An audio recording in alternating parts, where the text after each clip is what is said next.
Somos el equipo 12, conformado por Miller Puentes, Esteban Chacón, Catalina Cárdenas y Grace González, y hemos sido contratados como consultores analíticos por una cadena hotelera que busca entender más acerca de su negocio, específicamente de su principal problema, las cancelaciones de reservas.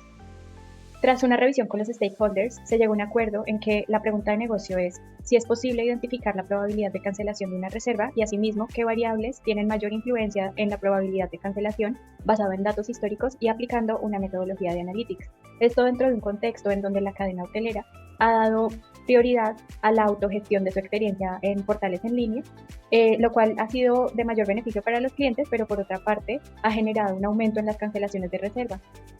Por un lado, esto puede afectar negativamente la rentabilidad de la cadena hotelera, pero asimismo se constituye como un desafío al poder convertirse en una ventaja competitiva de la cadena dentro de la industria. Primero que pidió el cliente fue un análisis exploratorio para encontrar patrones evidentes en sus datos. Le dijimos que contaba con 18 variables. Una de ellas es la variable target, que es el booking status o el estatus de la reserva, que nos indica si la reserva fue o no cancelada.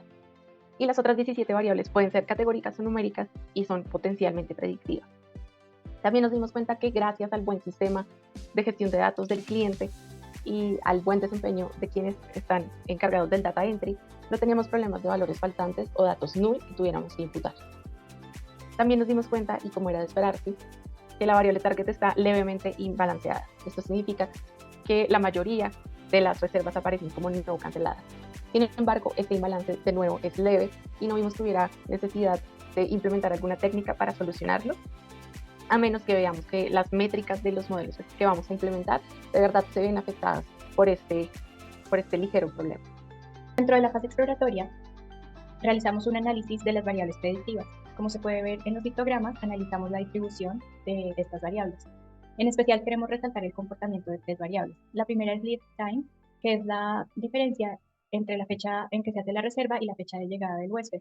Esta es una variable con una simetría muy marcada, una simetría negativa y con desviación estándar muy alta, lo cual sugiere que hay gran presencia de outliers.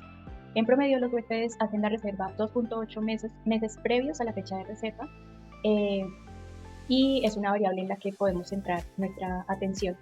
Adicional a esto, aunque el dataset solo contempla datos de 2017 y 2018, se observan meses de mayor demanda entre julio y octubre. Además de esto, el precio promedio por habitación presenta una simetría y gran variabilidad en los datos, como se puede ver en el histograma.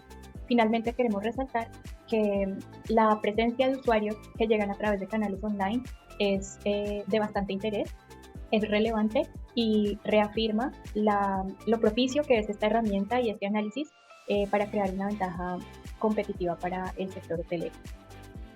Quisimos complementar el previo análisis exploratorio con un análisis de correlación que nos permitiera identificar de manera evidente relaciones entre variables. Lo primero que comunicamos al cliente fue que no había presencia de multicolinealidad o que la correlación entre variables predictivas no era lo suficientemente alta como para tomar la decisión preliminar de eliminar alguna de las variables por esta razón. Lo segundo de que nos dimos cuenta fue que la variable lead time parece tener una relación bastante relevante con la variable a predecir, una relación negativa, y teniendo en cuenta que en la variable a predecir el 1 es que el cliente no cancela, entonces tenderíamos a pensar que a mayor tiempo que pasa entre que el cliente reserva y espera llegar al hotel, es mucho más probable que cancele, y esto por supuesto es intuitivo en términos de negocio. También observamos otras relaciones relevantes entre algunas variables potencialmente predictivas y el booking status, como puede ser, por ejemplo, el año de llegada. Sin embargo, esta variable no aporta nada en términos de negocio o en sentido intuitivo al cliente, y por este motivo decidimos eliminarla para posteriores análisis. Durante la fase de preprocesamiento de los datos, se ejecutaron diferentes transformaciones. La primera fue transformar variables categóricas a numéricas usando Label Encoder de Scikit-learn a las variables de tipo de segmento, tipo de plan de comida y tipo de habitación reservada. Este es un paso realmente muy importante, ya que existen varios algoritmos de Machine Learning que se podrían implementar y que no manejan variables categóricas directamente. Adicional a esto, se ejecuta un proceso de selección secuencial de variables utilizando el clasificador de K-V5. De manera complementaria, se realizaron revisiones adicionales como el tema de valores faltantes. Sin embargo, desde una fase inicial se comprobó que no existían valores con este tipo. Respecto al desbalance de los datos, como se mencionó previamente, preferimos considerar aplicarlo en una fase pre y post a la implementación de los modelos y así concluir sobre si ejecutar o no esta transformación.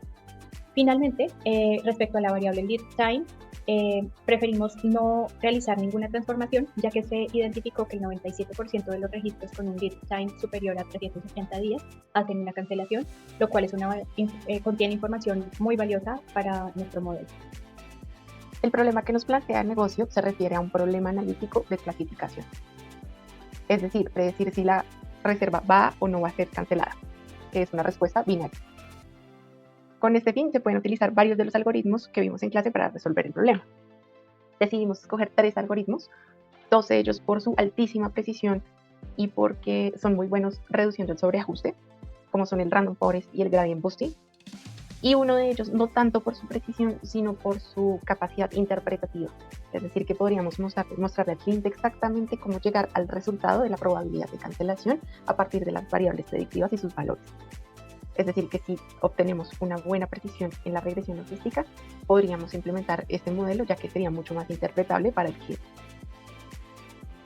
Como hubiéramos esperado, la precisión fue mucho mejor en el Random Forest y en el Gradient Boosting. Sin embargo, el error se reduce incluso un poco más con el Random Forest, por lo cual fue el modelo elegido para continuar con el análisis predictivo. Lamentablemente, la regresión logística estuvo bastante lejos de la precisión que nos arrojaron los otros 2 modelos, por lo cual, a pesar de su interpretabilidad, quedó descartada. Como pudimos ver en la diapositiva previa, el desempeño del Random Forest es bastante sobresaliente, con un AUC de 0,96, que se puede ver gráficamente en la curva ROC, en la que podemos visualizar un gran desempeño del modelo. También podemos ver este desempeño a través de las diferentes métricas que obtenemos a través de la matriz de confusión, como son la precisión, la sensibilidad, la exactitud y la especificidad, que como vemos son bastante altos. Incluso podemos observar que de los 7.255 registros de la muestra de test, se clasificaron de manera correcta 6.431, lo cual se refleja en la exactitud del 89% que tiene este modelo. Como conclusión, el modelo Random Forest demostró tener el mejor desempeño en comparación con los otros modelos probados, al arrojar una AUC de 0,96. Una de las bondades que ofrece este modelo es que también nos permite identificar las variables que tienen un mayor peso dentro de las variables predictivas. En este sentido destacan lead time y average price per room. Acorde a esto, sugerimos al equipo comercial que realicen un plan de seguimiento para poder ofertar nuevamente la habitación de manera temprana. Esto puede ser a través de llamadas o dando un seguimiento muy puntual con los clientes que tengan una probabilidad de cancelación alta. Asimismo, es importante asegurar que los precios promedio por habitación sean competitivos dentro del mercado. Finalmente, esta herramienta permitirá hacer un uso más eficiente de los recursos de la empresa para hacer una gestión comercial efectiva y apuntando a los clientes que tengan una mayor probabilidad de cancelación. Es importante que esta herramienta, en sintonía con sus equipos de analítica, puedan incluir el valor de la predicción dentro de sus bases de datos y se pueda dar un buen uso y un buen mantenimiento del modelo con el paso del tiempo. Finalmente, queremos dar un ejemplo de la vida real y hacer una aplicación de este modelo con 2 clientes con diferentes características dentro de su reserva. En este sentido, vamos a poder ver 2 clientes, el cliente A y el cliente B, con diferentes características y ver el modelo cómo se ejecuta y cuál es su resultado basado en estas características. Entonces, como menciona mi compañera, los 2 clientes tienen características bastante distintas. De hecho, escogimos este caso por ser un caso de clientes que distan mucho en los valores de las variables que tienen los mayores pesos dentro del Random Forest. Por ejemplo, el lead time, mientras que el cliente con cancelación tiene un lead time de 206 días, el cliente sin cancelación tan solo de 112 días. También el precio promedio por habitación es bastante inferior, es bastante más bajo en el cliente que no cancela que en el cliente que termina cancelando. También podemos observar que los market segment types son diferentes, los meses de llegada son distintos y al final, si uno observa cuáles son las variables que tienen mayor peso en el Random Forest, tiene sentido pensar que estos 2 clientes van a tener resultados finales diferentes. Como podemos observar, al final de la tabla está la probabilidad de cancelación del cliente, donde el cliente que cancela se le calcula una probabilidad de cancelación del 94% y el cliente que no cancela una probabilidad de cancelación de tan solo el 1%. Sería importante e ideal que la compañía decida implementar en sus sistemas de reservas que no solamente se pueda ver por parte del asesor las variables que normalmente se observan, que son algunas de las que vemos en pantalla, sino que también se pueda observar la probabilidad de cancelación de cada uno de los clientes para que sea mucho más sencillo hacer una priorización de la gestión comercial que ya hemos mencionado anteriormente.